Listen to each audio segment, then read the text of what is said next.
So we made it down to the town of Copan Ruinas, or Copan, not to be confused with Copan, C-O-B-A-N. No, we're looking at C-O-P-A-N, Copan, which is a lovely place, not too far from the Guatemalan border, and also gave us a bit of an example of, or our first taste, of the Maya. Now, this isn't a history podcast. I'm not going to go into all aspects of the Maya. Be talking about them quite a bit between now and when we wrap up our journeys in Central America, purely because a lot of places that we go to will have some form of ruins, including some incredibly famous ruins that you've probably heard of before. So you don't want to miss out that for future episodes. But I'm not here to talk about the Maya. All I can say is that Kopan itself was an archaeological site of the Maya, and the reason I find the Maya incredibly interesting is almost the era in which they were around. So you've got BC, 500 BC and more, etc. That's okay. But really what I like is the fact that a lot of the history that people know about the Maya is what we would class as the Middle Ages. So you're talking between the 5th century AD up until the 9th, 10th century AD.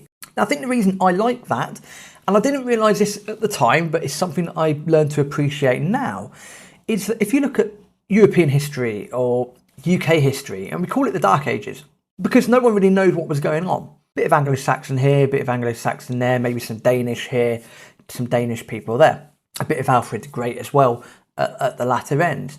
But really not a lot was going on in the UK. There's not a lot of recorded history of that time. So to have that gap filled by, in my perception anyway, to have that gap filled by the Maya, knowing that there's a lot of stuff going on in a different part of the world at a different time that kind of fills a gap that we have in our country, I think maybe that's why I enjoy it quite a lot. Probably more so than other people, but that's probably why I enjoy the Maya civilization quite a lot. As I said, there's a multitude of books you can read or listen to, some great audio books about the Maya civilization and also the Aztecs as well. We wouldn't meet the Aztecs on this journey. The Aztecs are more renowned for the area in and around Mexico City, so not really where we were or we were going to end up at all. Well, that being said, going back to Copan, it was a capital city of the major classic period between the 5th and 9th centuries AD. It was also to the extreme southeast of Maya territory, so you really won't find many other ruins in and around Honduras. Predominantly the Maya, you're going to find their ruins, etc., in and around southeast Mexico, a lot of Guatemala as well, Belize, and also for later periods of Maya up in the Yucatan area, Quintana Roo, where Cancun is, Campeche as well. But for now, we're in Copan. It was our first experience of the Maya. We were only there for 2 nights. The first night was pretty much a case of, we got there in the afternoon, we have a walk around the town. It's a relatively small place, so I think we got around within about an hour or so. Stopped off, had a couple of beers, and the following day, first thing in the morning, we'd head down to Copan Ruinas, the ruins themselves. And we knew in the afternoon we would then visit things like the Temple of Rosalila, the Museo Casa Kinich, it's like a fortress on top of a hill, and also visit the wonderfully named tea and chocolate place, El Lugar del Té y Chocolate. Fantastic. And then once we'd done that, that's pretty much, Copan done. Not a lot else to see and do there. The ruins itself were fantastic. Again, it was, at the time, absolutely scintillating. Even when I look back on it now, they were really cool ruins for a complete different reason in comparison to some of the other places that we ended up going to. We were mesmerised by almost like a ball game that the Maya may or may not have played, and getting these big balls for these hoops on the side of an arena. Google it. It's incredibly bizarre figuring out how they do that. By the way, they weren't allowed to use their hands, I don't think, in that game. And of course, a bit more human sacrifice. A lot of the plaques in the ruins, and most of them were written in, well, all of them were written in Spanish, as you'd expect, There were a couple that had been translated into English, not an issue. And there's also a couple that were written in the Maya dialect, the language as well, sorry. So that was quite cool. A lot of interesting temples, steles, things that we'd not seen before, things that were completely new to us.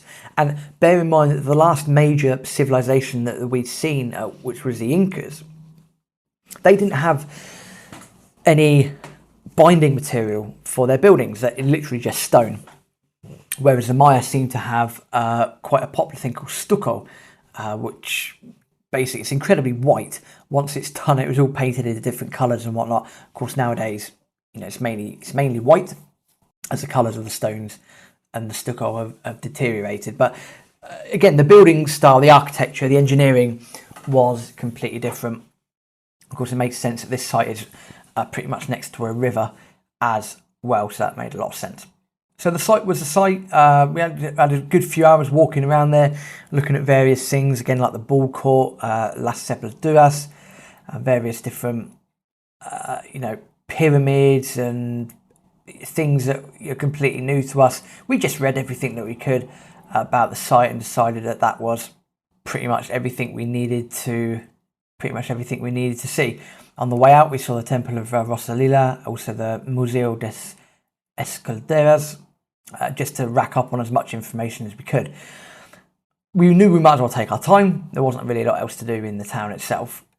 The Museo Casa Kinich at the top of the hill was funky. That really went back to basic Maya. It was like a little museum for like 6-year-olds. It might as well have been.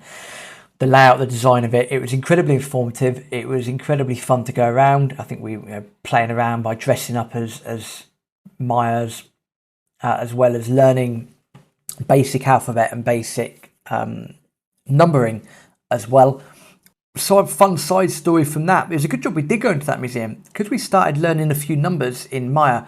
That actually led to figuring out what the number 13 is. Now, the number 13, I was born on the 13th of July, and I quite like the number 13 just because I was born on that date.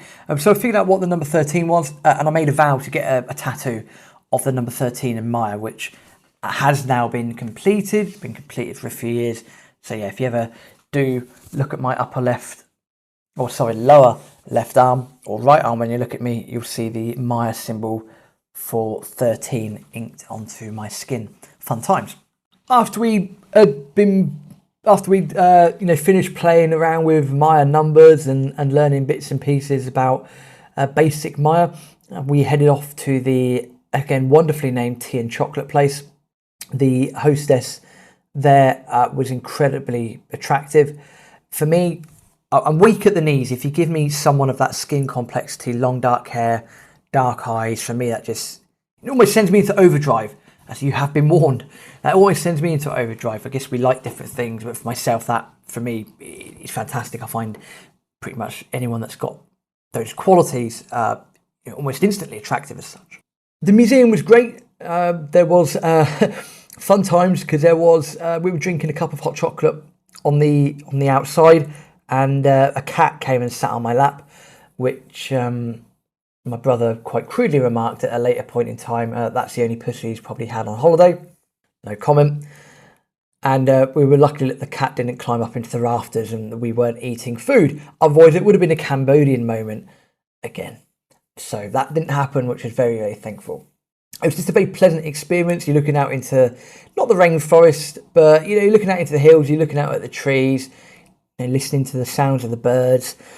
Not many people within the museum itself or sampling the teas and the chocolates.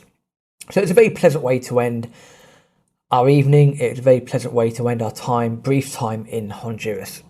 What we did do the following day, we knew that was Honduras done. We knew that next destination would be Guatemala. And we did mention a while ago about going into capital cities. In Latin America, we went into, as many as we could where we were in the respective countries. But we hadn't really done that too much purposely in Central America. Okay, yes, we had Christmas in Panama City. Granted, that is the capital. We stopped off in San Jose in Costa Rica because it was the most logical place to stop off for a night whilst traveling through the country. In Nicaragua, we had been to the bus station in Managua. Don't really recommend it. There's not a lot there apart from buses.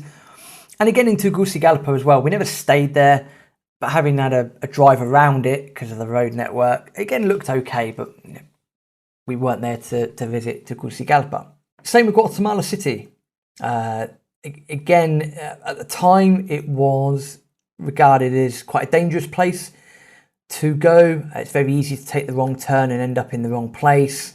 Yeah, there was a few museums here and there, but the Lonely Planet pretty much was saying, look, there's no point really going to Guatemala City. You might as well go to Antigua, Guatemala, which is the old Guatemala City, which is completely in a different place. So you might as well go there. And that's what we decided to do. When we got down to the bus station in Kopan, we took this. What happened was, in a nutshell, we got down there and found out that there was a company who was basically selling Guatemalan bus tickets. What they would do is, rather than fanny around and go from place to place and do this or that, they would sell a set of bus tickets to you, and it would entitle you to pretty much 5 or 6 journeys through Guatemala. You'd be on a private minibus. Bear in mind, for the last 6 weeks or so, we've been using chicken buses, which not ridiculously comfortable, not the fastest things in the world, a bit time wasting. We were at the stage where we wanted something with at least a little bit of comfort when we were travelling. That was our ideology. So this company in Copan Ruinas were selling tickets throughout Guatemala, and we came up with a plan basically to get those tickets. They were going to be in little colectivos, so irregular sort of minibuses now, and there'd only ever be about 8 or 9 people on board, so you pretty much private transfers all the way through Guatemala.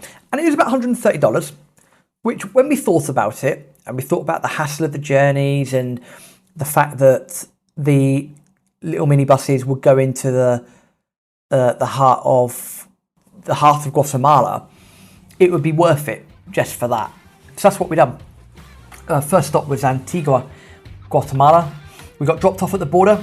The same minibus then picked us up after we got our visas and whatnot checked, or our passports checked, and then that was it. About 6 hours later, ended up in Antigua, Guatemala. And what would Guatemala have in store for us?